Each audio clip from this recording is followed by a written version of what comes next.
ঊর্ধ্বতন কর্তৃপক্ষের কাছে আমি হাত জোর করে করতেছি, একদম হাত জোর করে। 5টা ডিপার্টমেন্টে এই দেশটাকে শক্তিশালী করতে হবে। কয়টা ভাই? 1 নাম্বার শিক্ষা, 1 নাম্বার প্রত্যেক মুসলমানকে কোরআন এবং সুন্নাহর শিক্ষায় শিক্ষিত করতে হবে।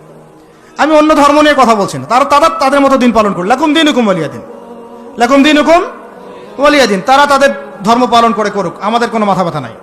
প্রত্যেক মুসলমানের বাচ্চাকে কোরআন সুন্নাহর শিক্ষায় শিক্ষিত করতে হবে এবং একই সাথে এই যুগকে চ্যালেঞ্জ করার জন্য যত সাবজেক্ট দরকার সব সাবজেক্ট আমাদেরকে শিখতে হবে ইনশাআল্লাহ। একমুখী শিক্ষা না, দ্বিমুখী শিক্ষার মেরুকরণ না, একদম দ্বিমুখী শিক্ষাকে একমুখী করে একটা কম্বাইন্ড এডুকেশন সিস্টেম চালু করতে হবে। যদি আপনারা না পারেন আমাকে দায়িত্ব দেন,